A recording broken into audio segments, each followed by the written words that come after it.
toosneedo waxa dhaysa gabadhi ha naag bay caynays iskaaga u caynaysay aniga naag qashinkayga aruursatay waxay ka galama jirtee adaa iska u caynay iyo gabarnimadaada iyo damiirnimadaada ka hadlaysay maxaa ku bedela markuu nin comment ku soo qoray sababta igu soo kala qabanayso oo igu suuroonayso ayaanay oo u leedahay waxa weeye waan ogaayo abaal malaho milyuun anaga bay naga maxaa kaaga xishan waa ina qabiilkaaga uu qabiilkayga caayo oo markaas anigu jawaab ma kaaga xishan waa ina dhakhbo isaaqo salqaansan ee hawiyow tiraaho oo isaaqo dhihi waay miya kaaga xishan waa maxay tahay kaaga xishan waa kaalay mi sheeg kartaa waxaan adiga na inta isoo dulmisaan ka aamusay you know that markaan maaga qaadanay waa soo hadashaday waa soo nacliisayaan waa isoo dulmis waan isoo caysay waa ka landheero kuma soo jawaabin landheeranimo xushmad intaas ka badan futadeeda ma ku galnaa masiilkeen ku dhaxgalnaa silkeen ma kugu cunaa mas futadeeda waxaan ku dhaxgalnaa inta ku geynaa mas ku laqaa ku cunaa inta ku geynaa hadda waa soo hadashay Soomaaliya dhan ka soo hadashay adiga kaliya ma not only you Soomaaliya dhan baa ka soo hadashay dadka ka soo hadlaad kamid noqot comment iyo nin kuugu soo biibaxa qaniis xun oo sarqaansan oo futada laga siiyo ba comment inta ku soo qoray waxa leedahay waa soo cilna fiidooga no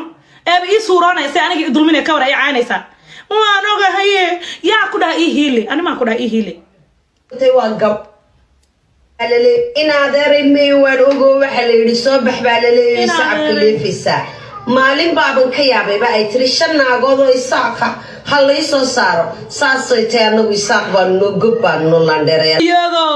yaa sidaas baan ugu heelinayo milyuun marka ay qabiilkeeda ee gabdhaheena caayaan sarqaamiinta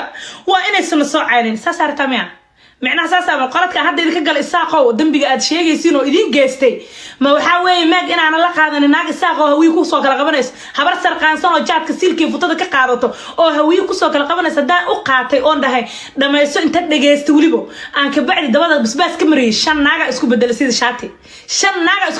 shaati waana ugu talagal maanta inay idin bahdilo that's why idin sheegay idin bahdilay adinkoon shuqul hawsh ku lahayn oo sheekada daarood hawi taaganta oo laba landheero isku deegaan isku landheereen sida adinka dhaxda lagu soo dhax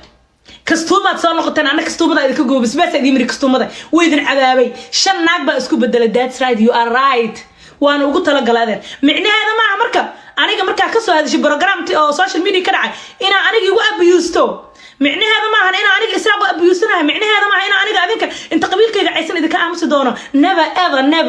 ever hello maxaa qaldan maxay igu soo kala qabatay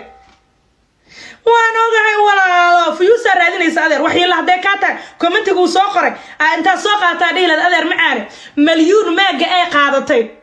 milyuun caydayna caysay gabdho isaaqa iyadaba caay qabiilkeeda sidaas daraadeeda laba qabiil oo isku laandheereynayso oo kaftamayso ayay ahaayeen milyuun anaga toos noomay caynays intay nagu soo gardarotay qabiilkeeda naga difaacanis hadaa taqaan cadaalad iyo isaaq baana calool ku qaad warihin haday run ka tahay naaya saasa dhilad commentiga inta soo qaad wiilka dhilad nin rag baa taa wariyaa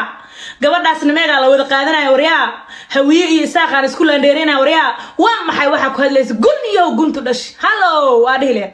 intii soo qaatay ii suuroonaysa walaal waxa weeye waan ogahay inay milyuun abaan lahayn naagtu u soo horeys gadaaliga cayna ka war marka hore way soo amaan bal fiir Soomaaliya aqalgaas ariga naagaha TikTok joogay nimanka TikTok joogay dhan kulli suuqa inta idin gadana habrooshaan duqooshaha wada goomanka doornada diyaarada ka wada xoqda adeer weydin wada gadan karaan suuqa inta idin hal kelmad oo aan fahmaynin ma jirto